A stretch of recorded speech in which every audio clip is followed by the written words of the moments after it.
बहुत दुख है इस बात का कि 7 तारीख को मेरी सोसाइटी के सामने सौरभ भारद्वाज जी आपके लीडर आए थे जूतों की माला लेके, और मैंने पुलिस वालों से रिक्वेस्ट की थी कि मुझे जाने दो, अतिथि सामने आए हैं, इन्हें जूते की माला पहला ले लें दो और क्या कर लेंगे मेरा।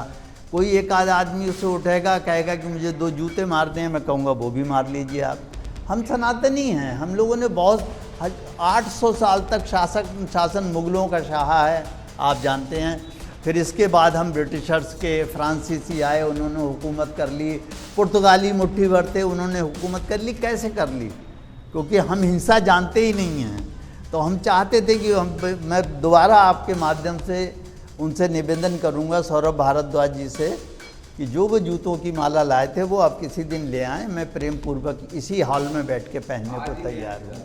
आज ही नहीं, किसी और दिन भी जब आप लोग ना हों, आप आइए, वो माला मुझे पहना दें, मैं उनका स्वागत करूँ। क्योंकि देखिए एक बात आप सब समझ लीजिए, अगर आप पे 10 रुपये का नोट है तभी आप 10 रुपये बांट पाएंगे।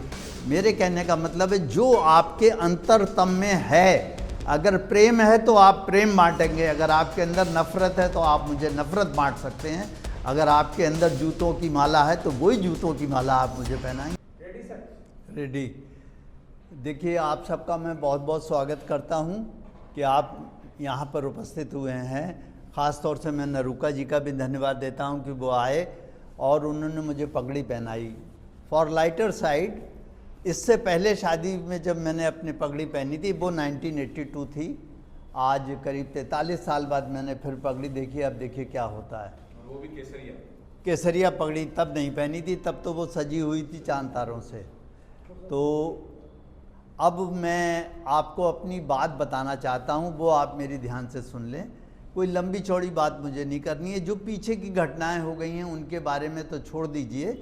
अब ये चूँकि इसे मैं कहता हूँ ये एक मुहिम है, ये लड़ाई नहीं है, ये बड़ा प्रेम प्रसंग है जो बहुत समय तक चलने वाला है और चलना चाहिए। जिस तरह से लोग साथ आ रहे हैं और जुड़ रहे हैं उससे मेरी हिम्मत बढ़ी है। और मैं ये चाहता हूँ कि आगामी मंथ में 5 नवंबर को कार्तिक पूर्णिमा है, एक बहुत ऑस्पिशियस डेट है हम लोगों की।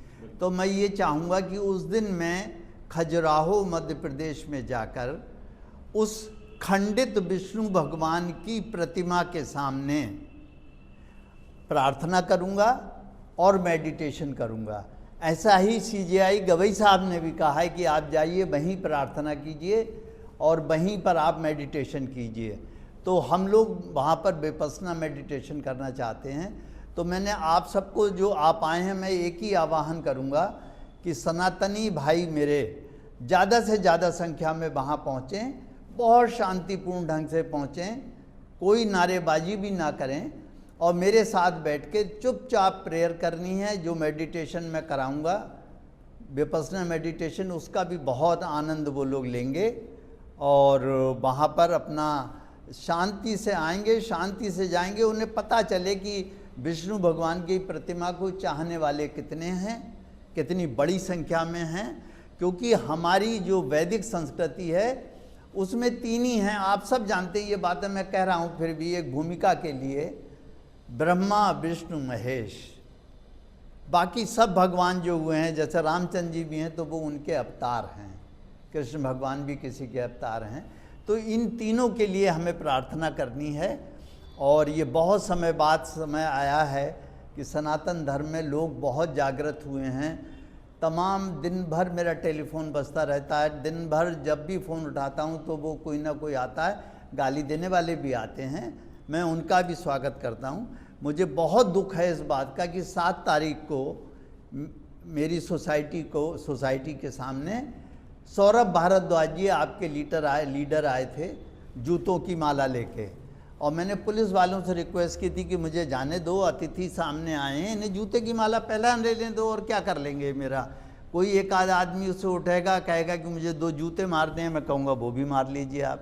हम सनातनी हैं, हम लोगों ने बहुत 800 साल तक शासन मुग़लों का सहा है, आप जानते हैं।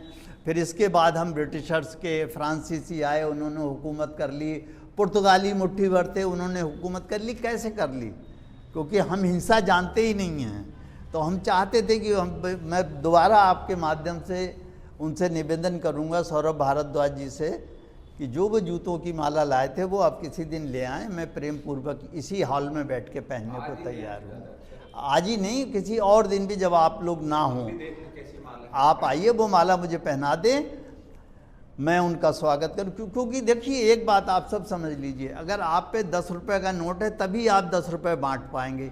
मेरे कहने का मतलब है जो आपके अंतरतम में है, अगर प्रेम है तो आप प्रेम बांटेंगे, अगर आपके अंदर नफरत है तो आप मुझे नफरत बांट सकते हैं, अगर आपके अंदर जूतों की माला है तो वही जूतों की माला आप मुझे पहनाएंगे। नहीं तो हमारे नरूका साहब ने जैसे मुझे ये पगड़ी पहन के आकर सम्मान दिया है, तो ये इनके पास पगड़ी है तो इन्होंने पगड़ी पहना दी।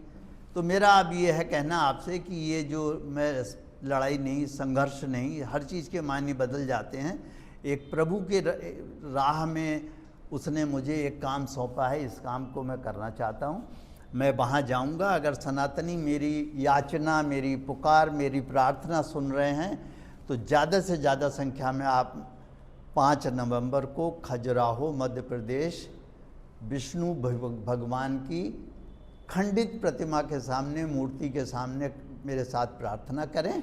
और मैं जाके देखूंगा, 2-3 दिन वहाँ रुकूंगा। अगर देखूंगा कि सनातनी भाई नहीं आना चाहते हैं तो कोई बात नहीं है, मैं जैसी प्रभु की इच्छा वो मान के और अपने घर लौट आऊँगा। सबसे बड़ा सवाल ये है कि हाँ, आप सवाल अब कोई भी पूछ सकते। खजुराहो जाना चाहते हैं, यहाँ आपके घर से बाहर निकलने की आपको इजाज़त नहीं है, हर तरफ आपके ऊपर थ्रेट है, आप कैसे खजुराहो पहुँचेंगे? नहीं, मेरे ऊपर कोई थ्रेट नहीं, मैं आपको बता रहा हूँ। मेरे घर वाले, मेरी पत्नी, मेरे बच्चे सब समझते हैं थ्रेट है। पुलिस वालों को जाने कहाँ से क्या इनपुट मिल गया है, ऐसा कुछ भी नहीं है। वो परमात्मा जिसके साथ है उसका कोई कुछ नहीं बिगाड़।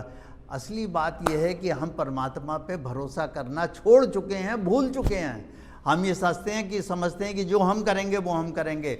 आपको नहीं मालूम है, इस समय भी सिक्योरिटी में पुलिस ने गुप्त रूप में मेरे पास आदमी भेज रखे हैं, मैं इशारा भी नहीं करूंगा उनके, वो यहीं मौजूद हैं रक्षा के लिए। अब मुझे ज़रूरत नहीं है उसकी। वो परमात्मा पे, जैसे अगर वो परमात्मा चाहेगा तो खाट पे जिस पे सोता हूँ उसी पे मृत्यु हो जाएगी। सवेरे उठ के पत्नी बच्चे सब विलाप करेंगे कि हाय चले गए, तो कुछ भी नहीं है। खजुराहो में कार्यक्रम का क्या प्लान है? खजुराहो में मेरा कोई प्रोग्राम नहीं है, थोड़े से फूल अर्पण करूँगा। प्रतिमा तक तो जाने नहीं देंगे क्योंकि प्रतिमा खंडित है, एएसआई के काबू में है।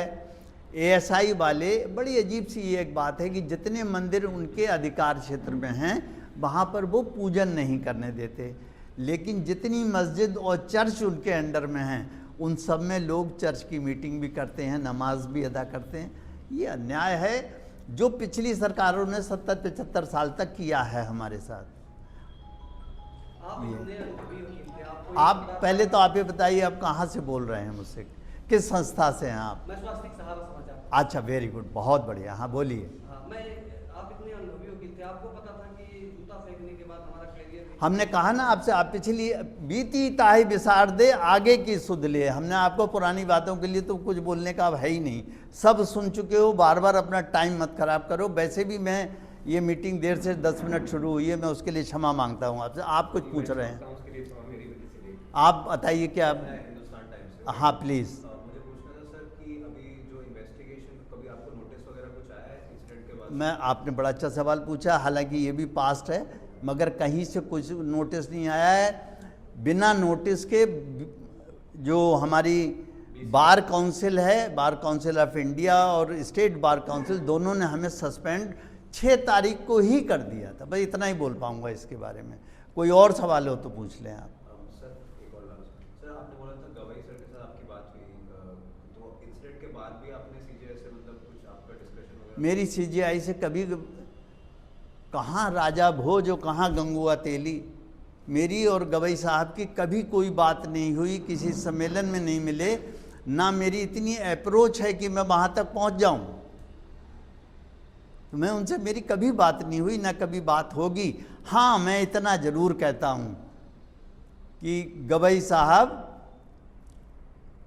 मेरे साथ चलें उसी प्रतिमा के सामने, और उससे वो अगर मांगना चाहें तो, कोई ज़बरदस्ती किसी पे नहीं है, उसी से प्रार्थना कर लें, क्षमा याचना कर लें अगर, और रिस्टोरेशन का ऑर्डर कर दें तो उनके दोनों जूते खोल के मैं सर पे रख के परिक्रमा करने को तैयार हूँ। आप लोग मेरी रील बना के पूरे हिंदुस्तान में क्या विश्व में डाल दीजिएगा।